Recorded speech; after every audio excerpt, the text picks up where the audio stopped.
Okay, thank you. Good evening, everybody. We're going to speak a little bit about Open Geodata and the Spanish new standard on Open Geodata. Well, I think everybody knows that open data will be a good idea to better reach the inspired objectives. Just for give some general ideas, the midterm evaluation report on inspired implementation recognized in the conclusions the synergy between open data and inspired. I mean, the countries where open data is more implemented, inspired works better, and the countries where inspired works better, there are more open data also. Also, a general idea from the user side is that, okay, viewing services are okay, are very good, but we want the data at the end. And there is a general approach saying, okay, you can use web services, but if you can't obtain the functionality you need, then you can get the data. Okay, but open data in Europe is not very widely implemented. The day before yesterday, we heard a presentation by Lorena Hernandez from the Joint Research Centers saying that only the 24% of geographic inspired datasets have an open license in Europe. And the Global Open Data Index shows a picture, you can see there, where it's very difficult to have a full coverage of Europe. It's a puzzle with different conditions, situations, and so on. Okay, so, but I think there is a problem, which is what is actually open data. There is a lot of definition. There is quite a good definition defined by the Open Knowledge Foundation, opendefinition.org. But I have heard an extremely good definition by Simon Lewandowski from the DG Connect, saying that open data is data published without any legal, technical, or economic barrier for its use and reuse. But this is very general. This is very difficult to obtain, to have no barriers at all. Our experience in the Geographic Information National Center is that first, we thought some years ago that free data was the solution. Then we discovered that the license is the key point, the use condition. And now we know that it is a matter of radically remove all barriers to get the data. I have got a bigger impact not asking for the users to be registered to download data and allowing to download the data in a bulk than change the license. Okay, it's not only a question of license. So open data is equal to a no barriers data. But this is something like an utopia, because any little detail can be seen as a barrier. So it's quite difficult to clearly define, to sharply define what is exactly open data. So this is the reason why we have defined a national standard stating clearly what is open data for us.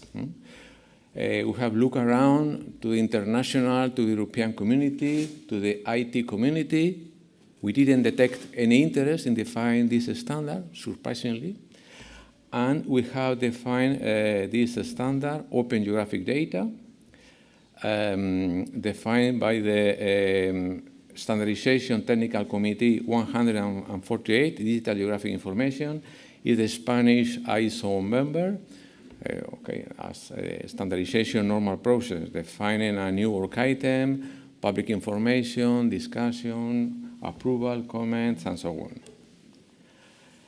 And now we're going to explain a brief summary of the standard. First of all, the scope is to establish a standardized definition for open geographic data and defining an abstract test suite to set to define a set of requirements for publishing a geographic dataset as open data. General principles, minimizing barriers, no discrimination of any kind of user, sector, application, whatever, and maintain technological neutrality. I mean, don't discriminate any user because of the technical solution he has been chosen. We define 2 levels of open standard.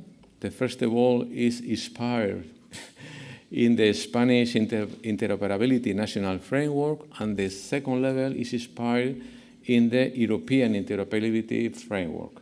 First of all, ask for a standard with a public and free description, or a low-cost description, without copyright, royalties, and so on.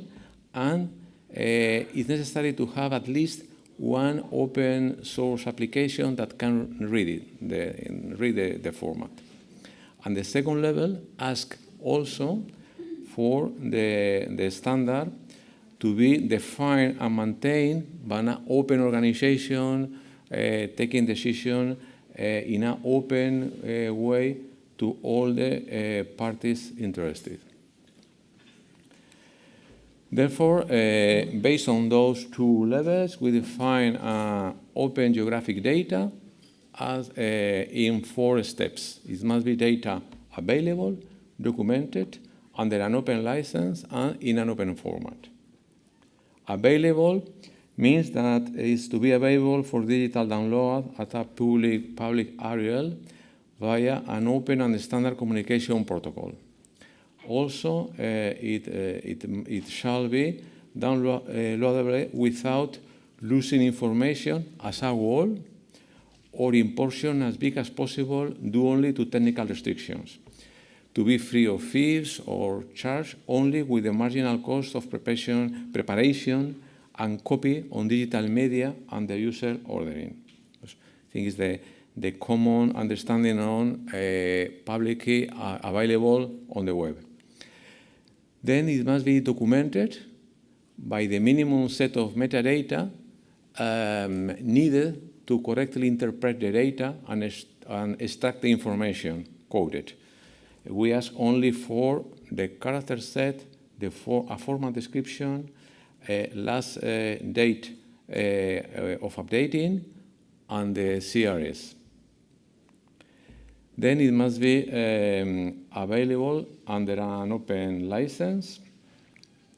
I mean a standard license with implicit acceptance, like a Creative Commons or similar license, allowing all kind of operation and uses with the data, without any kind of discrimination, unrevocable and universal. This is very important.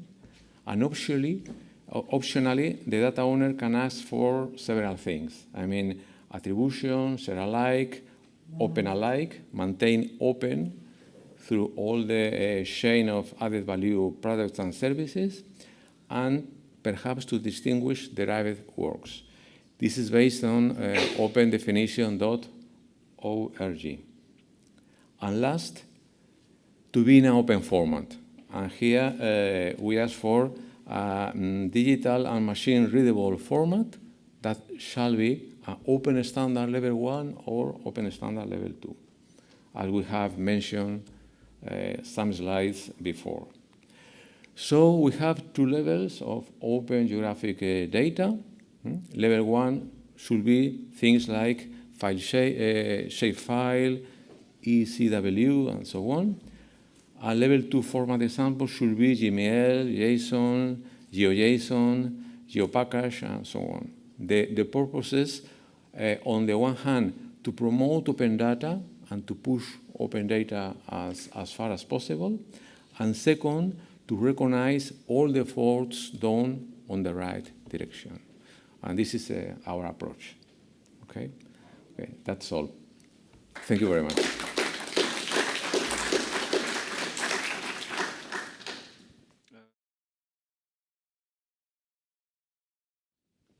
So, good afternoon, everyone. My name is Stefania Morrone, and I work for Epsilon Italia, which is a small medium enterprise in southern Italy, and which has made of Inspire our core business. Today, I share with you my experience in producing CDDA 2018 delivery for the European Environment Agency, which reuses inspired protected sites. And I had the opportunity to gain this experience in the framework of the Inspired GIS project, together with Transform and Geospark and the Fraunhofer Institute. And we were responsible for the Italian pilot in cooperation with ISPRA, which is the Italian Institute for Environment Protection and Research. And our aim in that pilot was that of transforming in Italian source data related to protected areas into inspired protected sites, compliant, of course, to inspire data specifications, and to produce CDDA 2018 reporting to the European Environment Agency. Don't know if any of you has had the opportunity to follow some presentation on CDDA 2018 new data model, or has been involved in producing the reporting for the agency? None of you, okay. Oh, some of you did. So as you may know that this year, CDDA reporting makes use of a so-called linked approach in which the thematic specific information is linked to inspire protected sites data to gain geospatial information, so geo-reference for the thematic data, together with some other new few attributes. So first, step one was, of course, to create protected sites datasets. In this case, we Transform was one of our partners. We used Health Studio as a transformation tool to transform the source data that were shapefile data for Natura 2000, nationally designated areas, and Ramsar protected areas into inspired GML datasets. I'm not giving here details on the transformation because indeed it was really, let's say, straightforward. There were no particular issues related to the transformation into inspired GML dataset. We, of course, validated via the ETF validator, so the inspired reference validator, and we had no issues in having compliance. What I want to point out as lessons learned from here is that already from the beginning, so from the inspire part, let's say, when we created the protected sites GMLs, we had in mind that this data will have been reused by the reporting.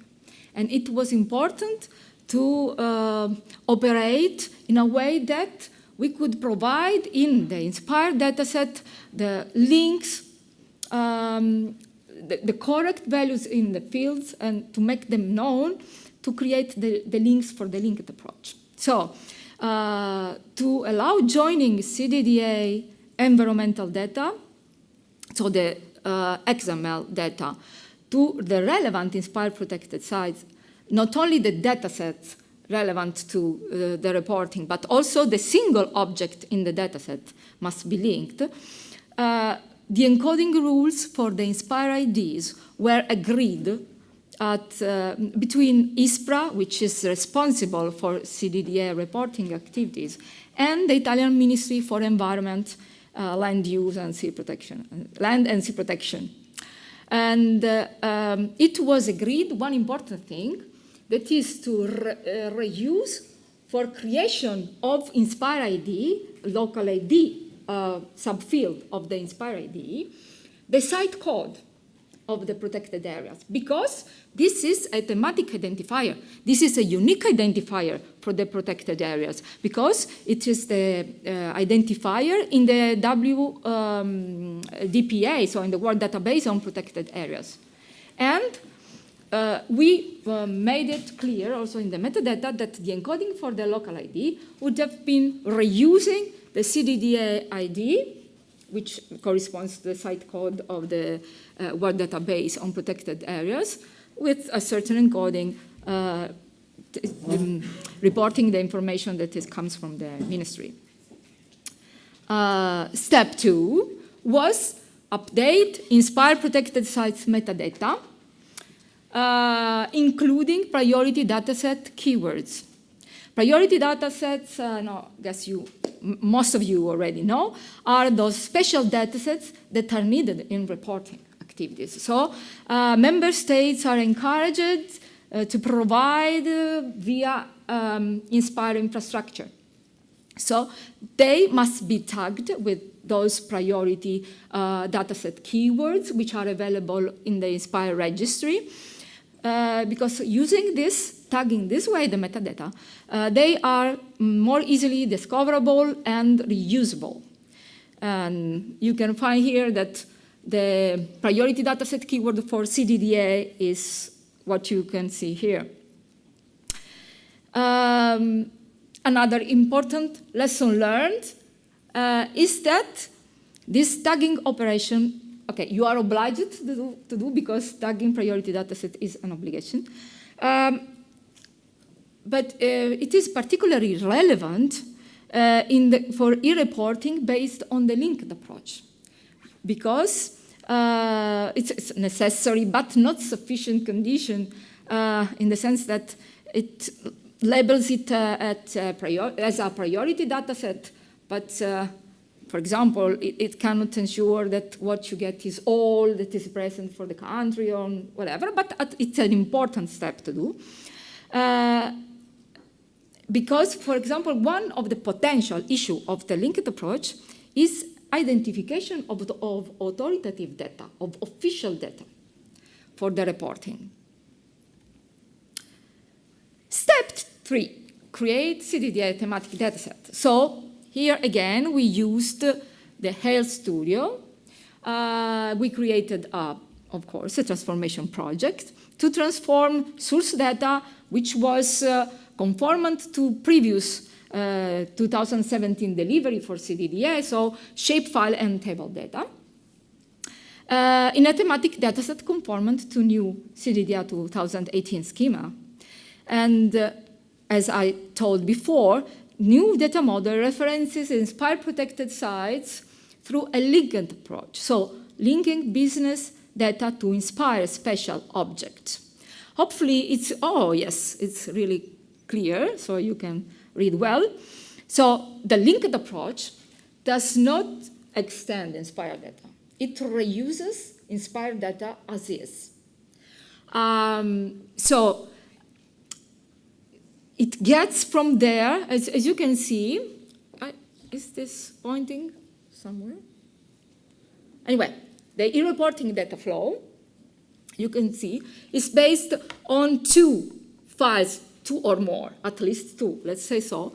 There is a thematic dataset, which includes specific elements related to the reporting, and INSPIRE dataset 1 or more, which is the INSPIRE dataset containing the geospatial reference for the thematic data.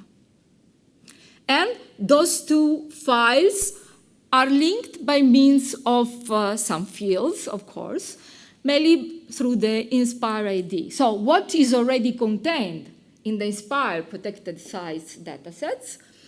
In this case, the geometry, the legal foundation date, and the site name is taken from the INSPIRE dataset. So there is no need to provide no more by means of shapefile in the reporting. The thematic dataset will contain a very flat structure with information not already contained in the INSPIRE data. So I guess the way the linking is made is showed in the picture. We have the type 1 data, which is INSPIRE protected sites produced by member state to fulfill INSPIRE obligation. And type 2 data are the thematic data, the thematic specific data. And the linking is made at dataset level, meaning that the thematic dataset brings information on the name of the file or the endpoint of the service serving the relevant Inspire data, and are linked also at the record level, because each record in the thematic file, the type2 data, is linked by means of the Inspire ID, so local ID namespace and version ID, to the relevant spatial object in the identified protected sites dataset. So that's why I said before that it's essential that there is a cooperation between department in charge of Inspire reporting and department in charge of environmental reporting, in this case CDDA, because it is essential that the CDDA reporters, in this case, know the values of the Inspire IDs in the GML file, otherwise the link is not possible. In this case, I'll let you have a look at the HAIL project. Indeed, there were no particular issues also in this transformation to mention. Just one thing that is worth highlighting maybe is that in the source shape file, we of course started from shape, from a shape file and a tabular data. So we had 871 records, and we had to transform in the new format into just one CDDA, yes, in 3 minutes I will do, with one designated area which contains all the protected areas, and one linked dataset containing a row for each relevant dataset as regards Inspire dataset produced by the member states. Once the mapping was ready, of course, we simply exported data into XML format according to CDDA route, okay? And of course, let's say, yes, because we proud to have done it, we fully passed quality control from EA. So, which is the conclusion? That this pilot, together with ISPRA, is a practical example of effective support to a national environmental agency in the fulfillment of both Inspire obligation and e-reporting obligations, which leads to efficiency gains and a decrease of costs and fragmentation. And that's all from my side. Thank you.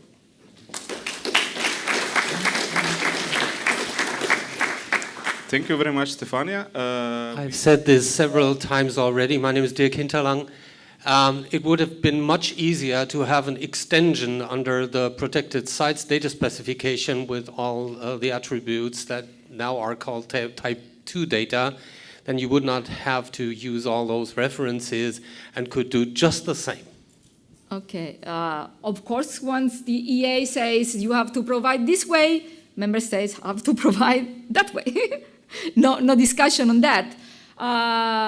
Anyway, if I have 1 second to give, because the official response is that. But of course, there are cases for which a formal extension is better. For example, the EU registry. I don't know how many of you have heard about. And some other cases in which new approaches may be investigated. I had the opportunity also to work with the extended approach for CDDA, and it was really good, also that approach. But I think that this one is the opportunity to to investigate new solutions. And I don't know. I guess that many lessons can be learned in this case. Okay, thank you very much. My name is Torben Hansen. I come from a small company. That means it's me. I'm on my own. Until May of this year, I was heading up the Inspire implementation, or responsible for the Inspire implementation in Denmark and the NSDI activities on the national mapping authority. I've called this presentation Spatial Data Infrastructure as an open digital platform for digital government. Because our spatial data infrastructure is actually the main driver for that is digital government, e-government or digital government in Denmark. And it's really all done under the umbrella of a shared data infrastructure. So we are responsible for the spatial or the location part of the data infrastructure. And then it's called, I'm talking about a digital platform. And some of you might say, what is a digital platform? Isn't that a little unprecise word? It's probably some technology, and it can probably mean whatever you want it to mean. But actually, my goal of this presentation is to actually tell about digital platforms. It's not a technology, it's a business, and it's a business that has a pretty precise meaning. And I will also try to say why it's important that we, as SDI providers, understand what a digital platform is and how it relates to digital platforms. So that's my goal. Let's see if I achieve it. The topics I will cover is why are we talking about digital platforms and what is it? Why are digital platforms important for spatial data infrastructures? How does spatial data infrastructures fit with digital platforms? And why talking about spatial data infrastructure? Why taking spatial data infrastructure to a digital platform approach? If you look at what the CEOs and the CIOs of this world is talking about, and the equivalent within government, we probably normally don't call them CEO and CIOs, but they are talking about digital transformation. We also heard about that in today's plenary. And there is an agreement that digital transformation is actually tightly linked to digital platforms. And digital platforms is something that all the big guys within the consultancy business is talking about.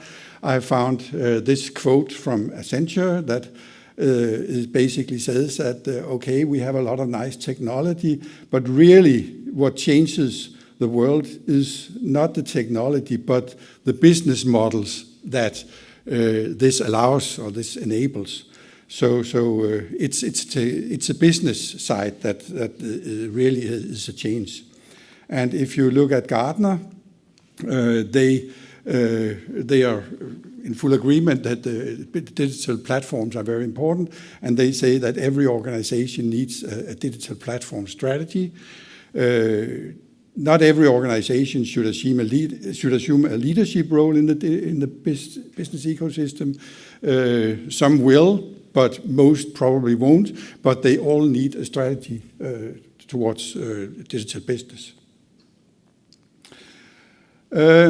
Before going into what the definition of a digital business, there is one concept from the business side that is important to mention, and that is the multi-sided network or the multi-sided market, where a multi-sided network is a network that links two or more distinct but interdependent groups of users.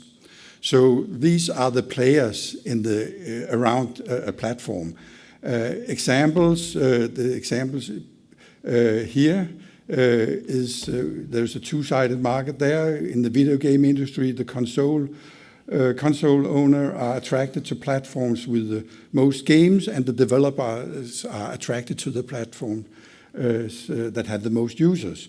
And that's a two-sided network. We have a multi-sided network, for instance, in the integrated travel business, where you have multiple groups of players around a travel platform.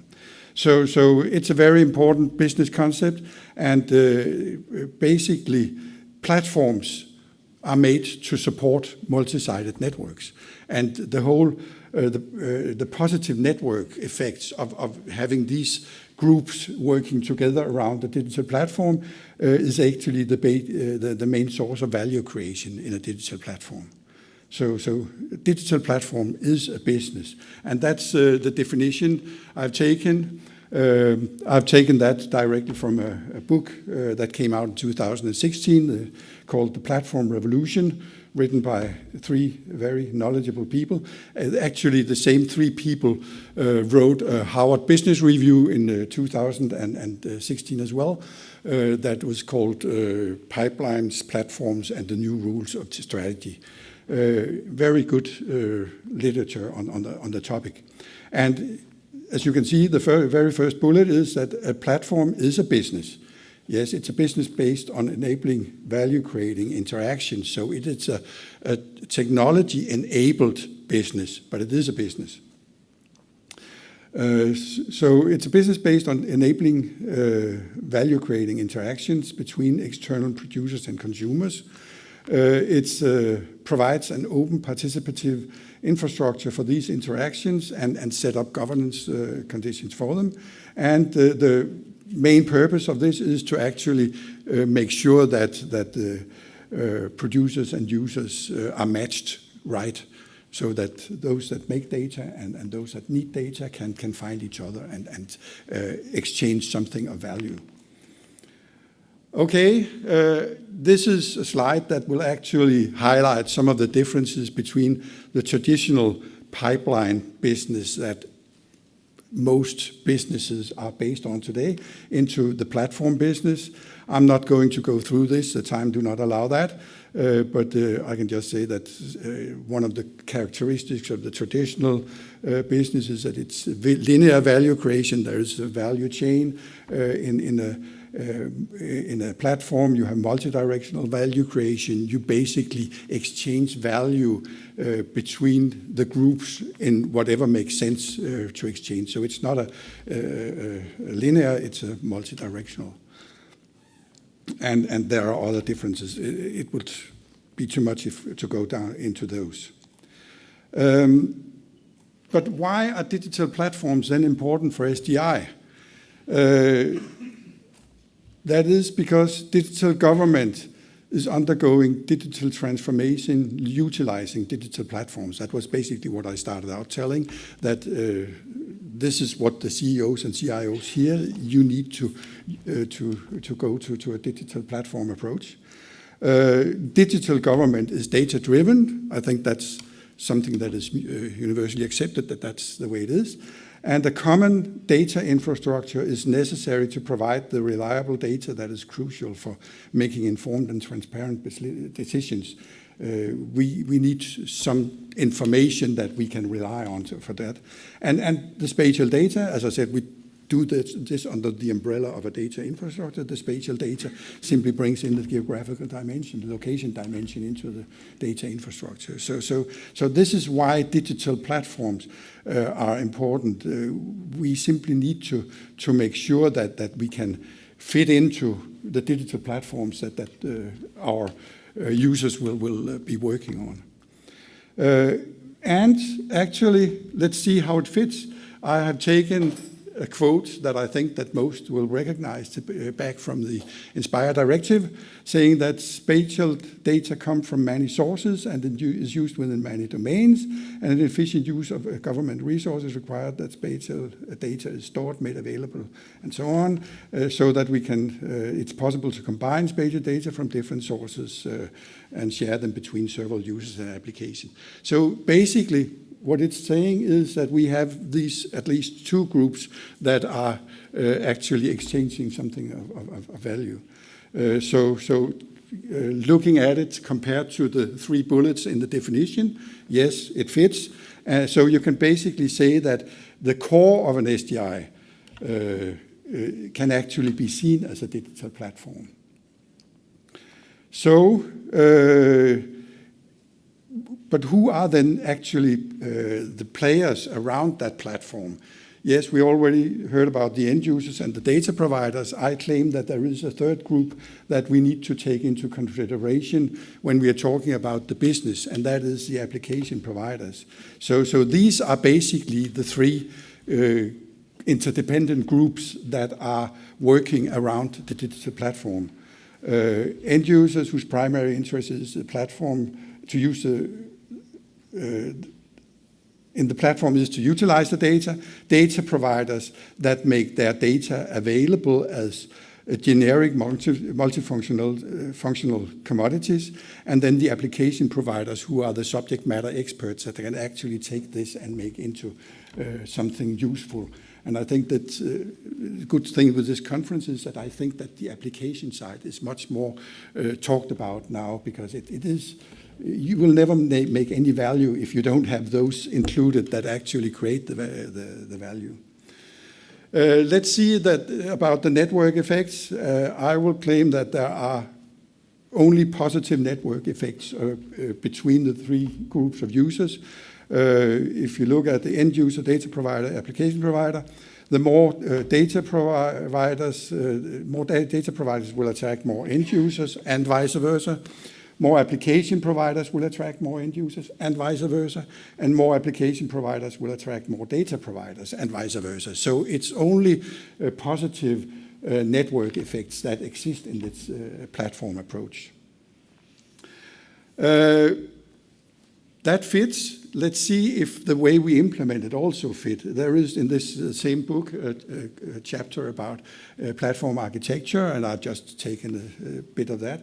And it's talking about that some of the basic architecture is that you have the participants, you have the value units, and you have a filter that is a core, gives a core interaction. It's the most basic interaction between. If you look at what we are doing, then you will see that we have the participants that is the three groups. You have the producer that actually produce the data. They will publish in a catalog what the value units, and that is the data sets and the data services.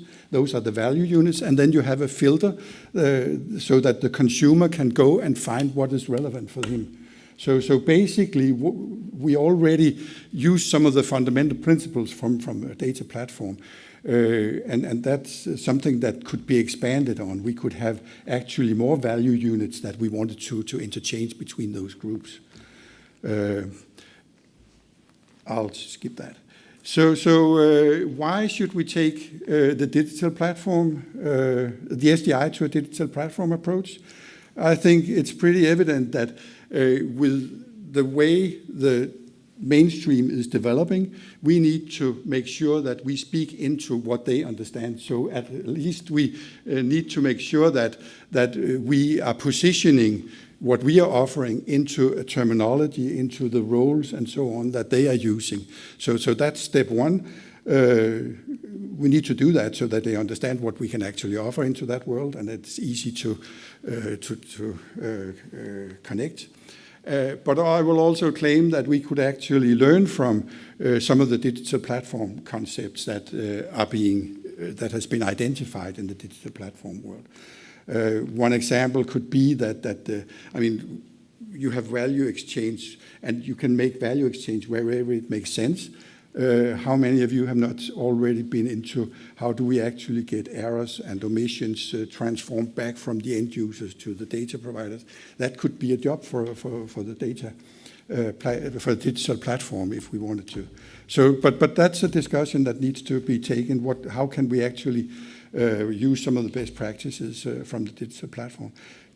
Time does not allow that here. There is a session tomorrow morning about digital transformation and the future of SDIs, where I'm also giving a short introduction, and I will bring some of those topics up that could be a benefit. So basically, my take on the situation is that digital platforms will become the preferred and dominant business model for digital government in the future. Digital platforms offer citizens and businesses the ability to connect to government and other service providers as an integrated part of day-to-day activities. Data infrastructures and digital platforms fit well together, and the core of the data infrastructure can actually be developed as a digital platform.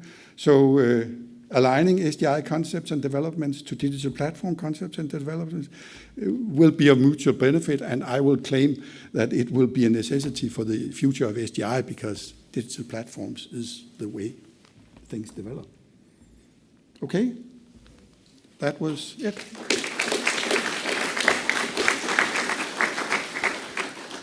Thanks, Torben. I agree with many of the things you said, especially from the organizational perspectives. So SDIs, I think, are a great example also for other domains when it comes to this notion of digital platforms. One of the things that we've seen that's been quite important in Inspire, obviously from your national perspective, is the coordination effort that's gone in bringing partners together. Can you give us a very quick reflection on what it means for you in this context about partnerships and this ecosystem perspective that also comes with platforms? Do you have any comments on that? Governance, organizations. Yes, I can. When we started out on the SDI more than 10 years ago, we actually took the approach of having these three groups already at that point in time. So we made implementation with a partner program that actually activated these applications providers. And actually, I must say that the most important and best feedback we ever got was from the application providers, because it's very difficult for the end users to have an intelligent opinion about how to develop the SDI. The application providers both have the knowledge of the business and they have the knowledge of the technology. So that dialogue was very, very important. So that's one comment. The other comment I would give is that the way that we on the national level is developing our data infrastructure is that we have a common basic data, foundation data that is being developed by the e-government responsible body, which is the Ministry of Finance. But that's basically only the foundation data. Then in the domains, then they create their data infrastructures so that it's more domain specific, and they make sure that they interrelate with those bodies, those application subject matter experts that are relevant in each of the domains. So you can say we're not trying to just build one big data infrastructure where everybody is equal. I mean, we try to departmentalize it and make sure that we involve the relevant experts in the different domains.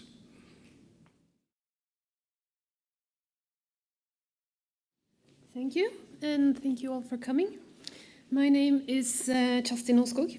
I work with the Norwegian Mapping Authority, and I'm here to speak about the Norwegian Public Spatial Data policy. And the reason for that policy was, I need to take you a few years back, 4 or 5 years ago, when we had a situation in Norway where the reference data of Norway was structured, it was disseminated, and it was used in municipalities and all over. However, the thematic data was quite a different story. And first of all, they were to a large degree unattainable. People could not get to them. They were maybe in strange formats.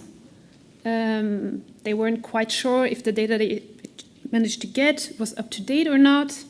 And also, it was largely underused. So we were thinking, what can we do to improve the situation and shift the focus over to the thematic data, to lift it up to the level, hopefully, of the reference data, and still manage to do a couple of other things at the same time. Basically, what we were aiming to do was to kill 3 birds with 1 stone. And we'll see if we have achieved that. So we created this policy. In short, what it consists of is a selection of 140 datasets from 20 different data owners on a wide range of topics. Everything from reference data to agriculture, to infrastructure, etc., statistics, environment data, and a lot of these data are also Inspire data. Not all of them are Inspire data, and not all Inspire data are in this policy. But we have selected a few, 140, that we find to be essential. What they also have in common is that they are highly relevant for work according to the Planning and Building Act, taking place in all the approximately 400 municipalities of Norway. And we wanted this resource that these data actually are to be available for the users in these 400 municipalities and other agency bodies who work according to the Planning and Building Act. So that was also something that had room for improvement at this time. And then we asked the data owners of these 140 data sets to fulfill certain technical criteria. And we said that we want you to fulfill this technical criteria because that will be good for the end user, that will be good for the municipalities and other people who use these data. Happened to be that some of these requirements were also inspired as is criteria. We didn't mention it specifically, but they were included. And then we added a few more national requirements that we thought would be useful for the end user. And we created a tool in our national geoportal to follow up on each dataset and on each data owner. So we have the dataset name here, and we have the owner. We have the thematic group that it belongs to, and then we have all the requirements over here, each with a symbol. So you have metadata, you have specifications, a view service, a download service, atom feed, etc. All the way here, and we give them smileys according to how they do. So a green smiley means that they fulfill the requirement, a yellow means that they're getting there, and a red smiley means that they are not fulfilling the requirements at all. And to our surprise, this turned out to be a very efficient way of communicating. We find that the data owners really pay attention to their smileys, and they call us if something happens, like for example, if a green smiley changes to a yellow smiley, my colleagues get a call saying, what happened? I want to show this to the management and now it's yellow. What happened? And has this worked? Well, as you can see from this graph here, we started at the beginning of 2015, and this is the total number of data sets that are in the policy. We started out with 90-something, it rose to 140, and has stabilized more or less around 140. And we revise it every year, so from year to year it changes a little bit. And the green line shows the number of data sets that actually fulfill all the technical requirements, and the orange one in the middle are the data sets that have started the process or has fulfilled the technical requirements. So we can see that the lines are creeping upwards slowly with a steady increase. And we are quite happy about that. And the last thing that we ask in this policy is that the municipalities every year review the data sets. They look through them critically. Does it have coverage in our municipality? Is the quality good enough? Can we use it? Maybe we have better data ourselves and we would rather use that instead. And we say that that's fine. If you want to use the data set, you include it in your list, in your portfolio. And if you don't want to use it for some reason, maybe the topic of the map isn't relevant for you. For example, coastal data is not relevant for a municipality inland. Then you can just exclude it, and that's fine. However, you should use this tool also on the geoportal to say if it's included or if it's excluded. And the reason why we do this every year is, of course, because the data are changing, improving. They are data sets are combined or data sets are separated. They get coverage in places where they didn't have coverage before. So every year we ask them to reconsider and also to remind them that these data exists and these data could be used and they are available for you. This is a tool that Only the municipality itself can edit, but everybody can see it. So for example, if consultants or others are planning on behalf of the municipality, they can enter here, they can see what data sets to use. So basically, what we aim to achieve with this policy is to build and develop a national spatial data infrastructure. We will look at the technical qualities with the requirements that we have set. With this enlarged focus, this is an initiative for the data owners to raise the quality. Some of them, of course, they have different resources available too. Some of them can do this very easily, and others have no chance at all unless we help them. So actually the mapping authority has been helping out quite a bit to receive the result that we have seen today. And also we saw another interesting development just a year and a half ago, where the technical quality now has proven to be so good that that municipalities actually use the data, they can access it, they can open it, they can use it, and they have now come to us to complain about content quality. And content quality has been the same, or at least it has not been better before this policy was put into practice. However, they never noticed the bad quality of the data before because they didn't use it. So now we have a lot of questions about quality. We have a lot of questions about suitability. And we are starting the next process, which is to raise the content quality of the data.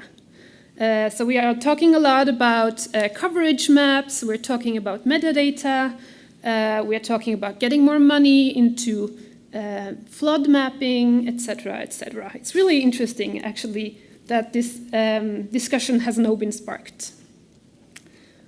We want to improve decision-making processes in Norwegian municipalities. As I said, we have some 400 municipalities. Yes, we have a large country, but we also have a small population. So it's obvious that the resources in the different municipalities will be different. So to give them the same data set, the data foundation to work on, we hope that the processes, the decision-making process will be more efficient, but also that the outcome will be a little bit more similar and more predictable from municipality to municipality.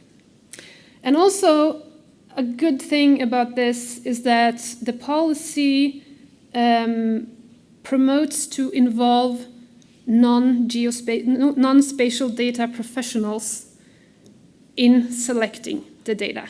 So we ask them to discuss which data sets to put in their portfolio with planners, with people who work with emergency planning, with people who work with agriculture, etc., etc.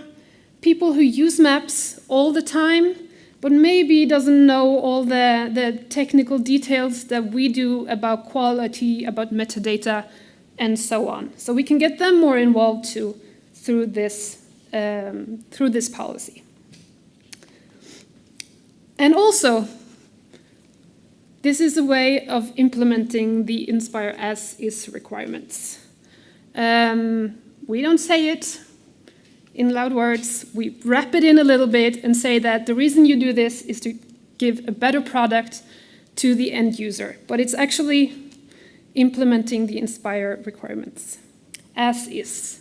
The harmonization requirements are not covered here, but also they have not yet been in effect in Norway because we have a 3-year delay on the deadline. So, if your country has done something similar or have any tips or any advice for us, I would love to talk to you after this presentation. Thank you very much.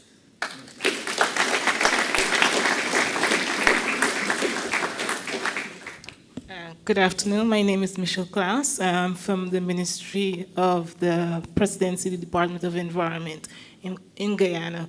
Actually, we're attempting to set up a similar system like you, but could you tell me, how were you able to get the providers to supply the information to you? Did you sign an agreement for them to supply the information? A lot of them already has an agreement saying that they should share their data. So this was already in place. However, they could always share more, so we're working on that, yes. Okay, thank you, Chelsea, once again. We move to our next presenter, which will be the Koen. Okay.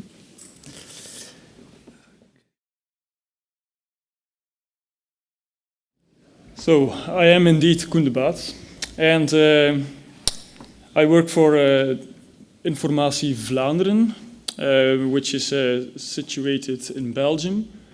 For those who were in the previous session, there was Nathalie de Latre talking about Belgium, but I'm only talking about the northern region here, and that's Flanders. So this is the slide you see here is a general slide that most of my colleagues probably will use.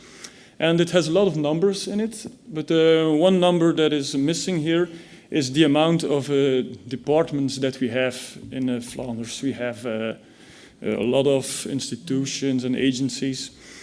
And all those agencies, they all have their responsibilities, but they also have data. And sometimes they come by, or often they come to Informatie Vlaanderen because they have this data, but they don't know how to publish this data. So they come by and they have several questions like, how do we publish this? Or how do I make sure that the quality of the data that I provide to the end user is always a good quality? Also the services, the quality of the services has to be good. How do you do that? And also very important, how can you make the data discoverable? So those are some generic questions that we have, that people ask us. And you see that there are a lot of departments in Belgium, and I just put a couple of examples here, and they all have the same questions here. And what we see here in this slide, and what I try to present here, I think in the plenary session there was Bart Lathouwer who was also talking about the silos of all the data and all the departments that have their data, but I think we need to break those silos, because all those data providers, they have data on a certain topic, and maybe they don't know that another data provider has also data concerning that same topic. So I think Inspire is a good framework to show where there are overlaps on data, and to see what departments have some kind of data on perhaps the hydrography thema, and another department might also have some data on the department on the hydrography. So I think Inspire, the framework, can be very useful because of these themes, and we can see data that is related. We can see data that belongs together in some way. And we also have the technical guidelines from Inspire, and they have those test suits that you can use to make sure that the quality of the data is good. They also speak about persistent identifiers that you need for all your features. So I think that Inspire here is very useful. And how do we do this in Flanders? Well,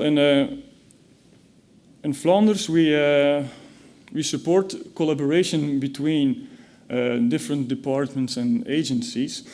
And in Formatie Vlaanderen, we have the know-how on how to publish the data because we have the technical expertise, we have the infrastructure to publish data. And we have done this already for a long time. Even if there wouldn't be Inspire, we would do such things. And in the yellow box that you see here, it is a very simplistic way to present it, but it represents our data publication process that we have. And in this process, we sit together with the other data providers, and we talk about how can we create a good model, a good data model that is useful and is useful for the end user. And we sit together and we talk about how can we publish this? Can we publish this with download services or with view services? So that's what we can offer as Formatie Vlaanderen. And the data providers, they know the business, they know the data they are sharing. So what are the advantages of doing this? Well, I'm talking here about advantages and benefits for the data. And what we have here is that we can use a common strategy for the identifiers. So in Flanders, we use URIs to identify our features. And I'm not going into detail here, but at the end of the URI, you have the reference, which is the typical identifier that you might find in a database. And then you also have the concept, and that's interesting because it says something about the feature that it is identifying. So that is something that we want to use in all of Flanders, and it's also useful in the end if you want to link all data together. There is also a document that describes all of this, but I'm going to the next benefit, and it is related to the identifier, and it's the lifecycle management. So what we also do with the data sets, we always compare them. We compare the latest version with a previous version, and we detect the changes between those data sets. So we can create, or so that we know when there is a new version of a feature, or when there is a totally new feature, or when a feature has disappeared. And this is also, we have two identifiers, which is the OIDN and the UIDN. And this can be mapped to the Inspire ID, which has this local ID and this version ID. So the next benefit I'd like to talk about very briefly is we also do a quality check of the data. So each data set that we publish is first, it has a quality check. And for each data set, that can be different. But the end user and also the data provider can be sure that they can be sure that the end user always has good quality data and that certain errors will not appear in the data. So, and last but not least, I want to talk about combining data that is related. And we have done this now already with the Vlaamse Milieumaatschappij. And they have a data set which is called the Flemish Hydrographic Atlas. And we have already published this for several years and always new versions and updates. And now that we have to make this Inspire compliant, we have to harmonize this data. So we helped the Vlaamse Milieumaatschappij to do this. And they have some features like the catchments and the hydrographic network. And we saw that at Informatie Vlaanderen we also had features that belong to this same theme, this hydrography theme.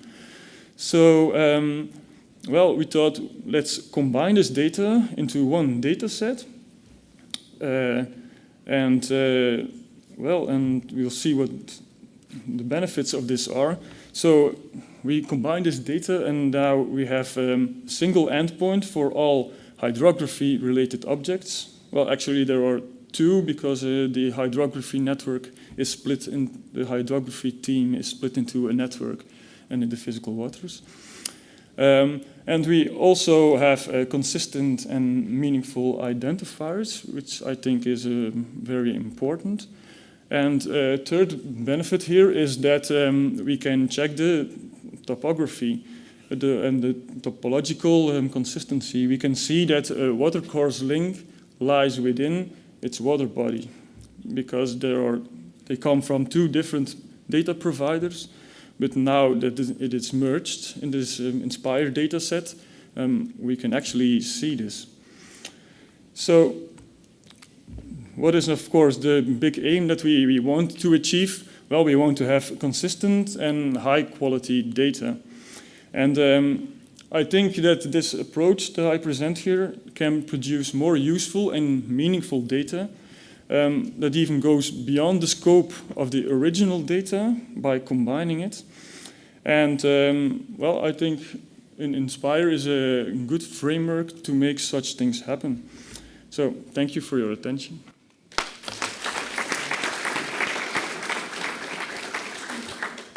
Thanks, Koen, also to being time. Thanks for the presentation. I'm Ulla Matsoli from National Contact Point of Denmark. How do you manage your maintenance when you merge these different data from different sources? How do you manage the maintenance? Well, we have the different data sets in a database, and they have a different update frequency. But I think the hydrographic network has an update frequency of about each 3 months, I believe. And the other ones have an update frequency of, well, it's actually daily. But now we have chosen to do all of those data sets together and publish a new version. And we, for this data set, have decided for the moment to do this every 3 months. Because the other data set, it has some hydrography objects and it is updated daily, but it also has the whole coverage of Flanders. So, well, we have just chosen to take the frequency of the hydrography network. So. Yes, I also have a question. I'm Heidi from the Danish NMCA, and I was wondering, how do you make sure that the mapping is correct? And with the mapping, I don't mean the technical mapping. I'm sure you have that under control.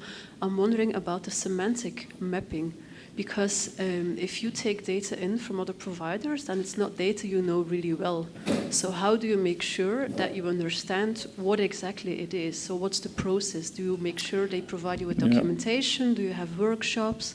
How do you do that? Well, that's actually the first step that we have at the data publication process. We come together with the data provider and we want to know what this data is, and maybe we can even change things to make it more meaningful for the end user. But well, actually the first step is getting to know the data and knowing exactly what it is. Thank you. Okay, good to see still so many of you are here. It's been a long day, I think. Or at least it has been for me. But good to see you are here. My name is Thijs Brentjens. I'm here to present something of a Dutch approach we have to support data providers on publishing their Inspire datasets and more specifically priority datasets. I'm going to present this also on behalf of Wieke Boersma, she's here. So for any hard questions at the end, I may refer to her. Before I go into details, I think it's important to understand the Dutch approach we have chosen on how we deal with Inspire datasets. We have a list, in fact, of all datasets that should be delivered in the Inspire network. It already has been constructed years ago at the start of Inspire, and it evolved. But we have a central registry now. We built a website for it with all the responsible organizations and their exact obligations, which data set they have to deliver, for what annex, for what feature type even. And well, we have a special feature for priority datasets, but it is there for all the Inspire datasets. I'm going to use a few screenshots. At the end of the presentation, I have a slide with URLs, so if you are interested and like to try things yourself, feel free to do so. But I have a few screenshots now to illustrate how it looks like. First of all, the registry is quite boring. There's no map in it, it's just a registry. But it gives a listing of all the data sets, and per data set it also gives, is this light? Well, on the left side you see the listing, and on the right hand side you see all kinds of details of this specific data set. We have a word for it in Dutch, aanmerking. I don't know a very good Dutch or English word for it, but I'd say obligation. But we keep track of the obligation and we say, is this dataset already published or not? And if so, a data provider has to provide a UUID of the metadata file. This links to our national geoportal, or discovery service, if you like. As I said, it lists for which feature types this dataset has to deliver data, and especially, of course, harmonized data. And for priority datasets, we included recently the link to the spreadsheet that has been provided in Europe with all the numbers and references. Why is this important? As you know, we don't have any datasets ourselves. We are the coordinating body for the implementation in the Netherlands. But we like to keep track of what's going on. And of course, we also have to report to Europe how our implementation is progressing. So, especially with the focus on priority datasets, we added this to keep track of it. Now, all datasets, Inspire datasets, are there. I'm just going to scroll through this quite quickly because I think we have also some other things to show. I think I had this already. But we use this system, this registry, as input to another system we created, well, a bit organically, in fact. This is what we call our control panel for the Netherlands. This control panel gives us an overview of the implementation status of Inspire in the Netherlands. Previously, there were spreadsheets and documents sent by email to organizations a few times a year, which was helpful, of course, but there was a need to have more continuous monitoring of all this, of the implementation status.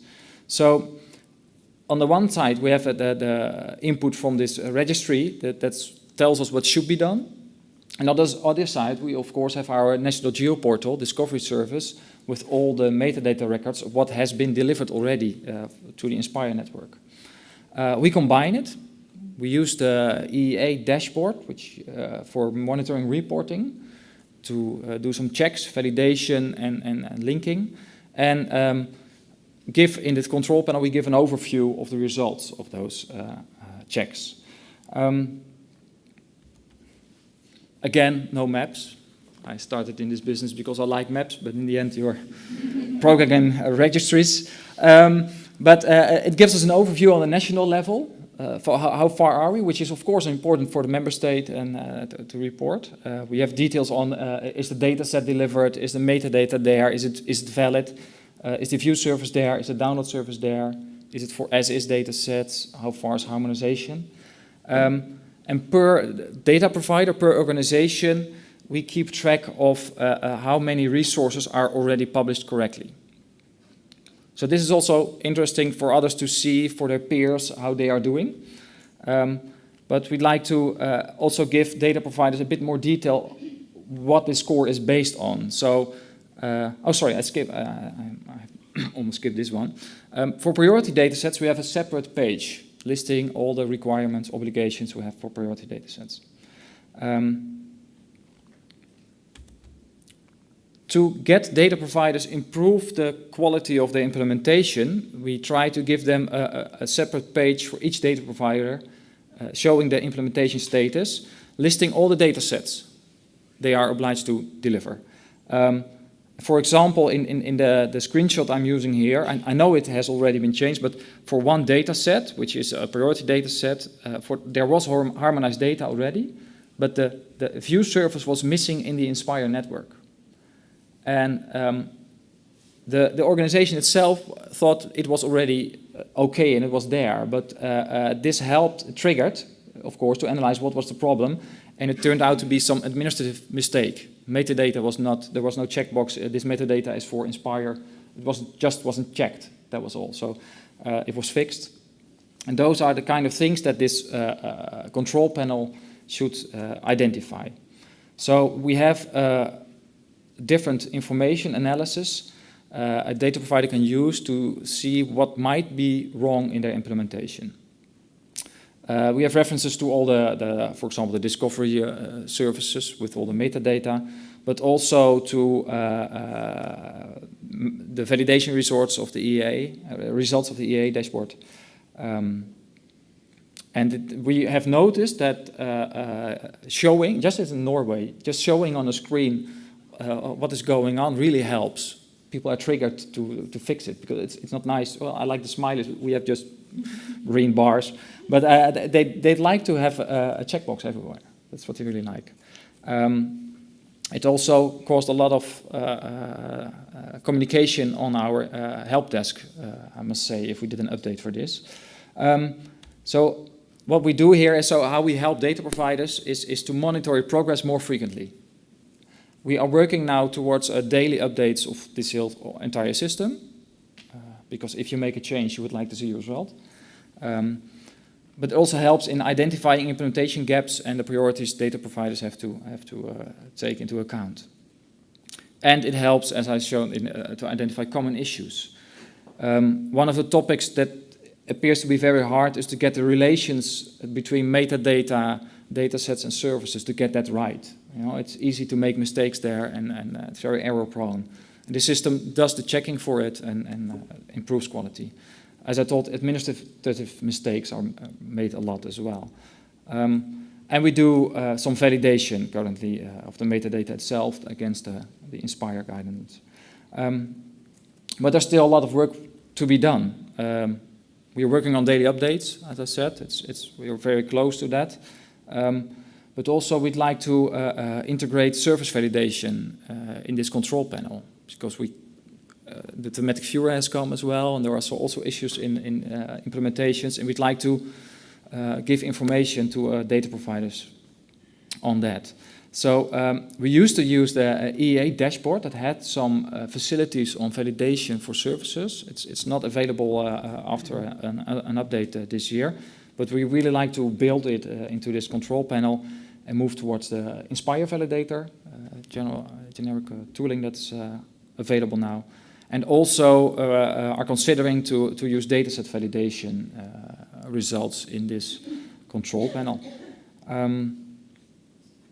So that's what I'd like to tell to you, and I hope there is still time left.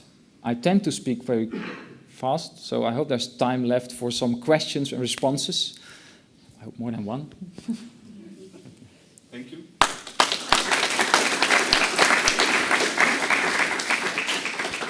Thank you. I push more on the last slide. Which strategy you moved to use to integrate Inspire validator inside the dashboard? Because at the moment there is some problem, I think so. Yeah.